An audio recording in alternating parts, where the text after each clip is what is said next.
I'm discussing my process of how I choose exercises for athletes to improve their athletic performance. I'm Aaron Robinette, head coach of Athletic Power and Performance.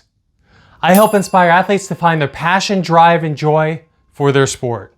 Athletic Power and Performance. Don't be a piece, train holistically. In this video, I'll discuss why exercise selection is so important for success for athletic performance. I'll go into detail on why each sport has different needs and requirements, which then requires an athlete to train specific for their sport. And I will cover my process of how I look at an athlete, their needs and their deficiencies to select the best exercises to improve their performance for their sport. Point number 1, why exercise selection is so important for athletic performance. How well an athlete moves dictates the athlete's ability to perform during competition. If an athlete moves well, with the necessary attributes of strength, power, speed, agility, balance, endurance, and flexibility needed for their particular sport, the athlete will have much higher chance of success and a lower risk of injury. The sport the athlete competes in should be analyzed to determine the level of each of the attributes I just mentioned that's needed for their sport and how much the athlete actually possesses of these attributes. The focus then should be to add areas that the athlete needs but is low on first. Once the athlete is at least a good level for their sport, all of the attributes needed for the particular sport should be added to the program. By focusing on these areas of weakness and developing these areas first, this will raise the athlete's game much higher than only focused on developing the areas that the athlete is already strong in. And by focusing the athlete's time and energy on only these areas that will improve athletic performance, this will increase the athlete's level of performance faster with less time than to develop every attribute on the list to the highest level.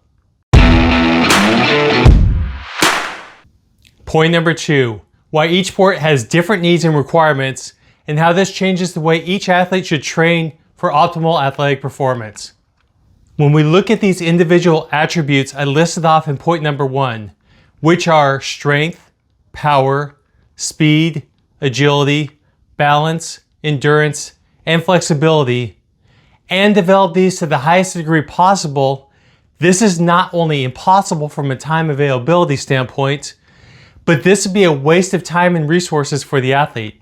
In fact, the athlete would not have any time for anything else in his or her life.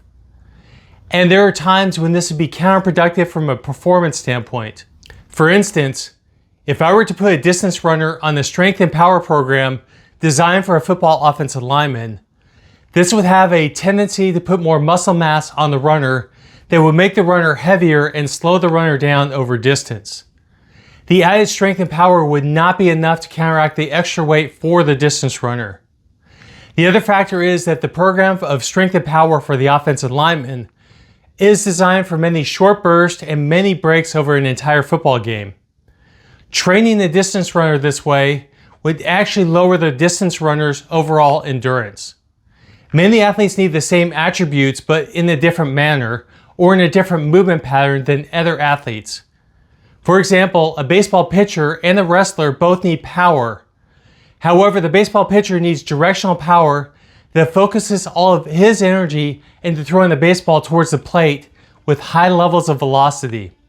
In contrast, a wrestler needs power in all different directions, from moving his opponent around the mat to breaking free from his opponent's attempt to control over him. These two athletes both need power, but to achieve their specific power needs requires vastly different exercises and variations to those exercises. Point number 3, my process for how I look at an athlete, their needs and their deficiencies, and how this determines my exercise selection. I always start working with an athlete with an assessment. I first want to know what the athlete is struggling with. Asking the athlete directly is the best way to start understanding these struggles that are happening on the field. I may even need to ask the athlete's coach, parents, and other people close to the athlete what these struggles are. I also perform a physical assessment along with a needs analysis for this athlete's specific sport. I compare these needs that the athlete should be at versus the actual levels the athlete possesses. I will need to look at the attributes I mentioned earlier, which again are strength, power, speed, agility, balance, endurance, and flexibility. I also look at the athlete's specific core needs for the sport, how much balance is needed, and the strength qualities the athlete performs, which are open-chained or closed-chained. Open-chained are strength movements where the athlete overcomes an object such as lifting the weight up. Closed-chained are strength movements that the object does not move and the athlete uses strength to move his or her body either towards or away from the object. One prime example of a mistake that many make with open-chained versus closed-chained is with the sport of swimming. Swimmers need to develop their lat muscles to improve performance. When we look at the swimming movement, the swimmer will cup their hand and effectively pull their body towards their hand. Now, this is not completely a closed chain movement since the water also moves, but this is much closer to a closed chain than an open chained. Many strength professionals have their swimming clients perform lat pull down exercises as a predominant exercise to develop the lats for their swimmers. The lat pull down is an open chained exercise. This exercise anchors the swimmer's lower body and have the arms pulling the weight down towards the body. A much better exercise for the swimmer is to perform a pull-up, which is a closed-chained exercise, and mimics the swimming movement much more than a lat pull-down. In the pull-up, like swimming, the swimmer is now pulling their body towards the anchor point, which is the bar in this case. By understanding the specific needs for the sport and where the athlete's strengths and weaknesses are, this gives me a clear idea of which exercises the athlete needs and which exercise variables that need to be applied to these exercises to maximize the athletic performance during competition. In this video, I'm just scratching the surface of how to remove roadblocks in the athlete's way. For a deeper dive to unleash the athlete within, get a copy of my book, Athlete Unleashed. Also check out my individual coaching options at athleticpowerandperformance.com. That link is in the description below.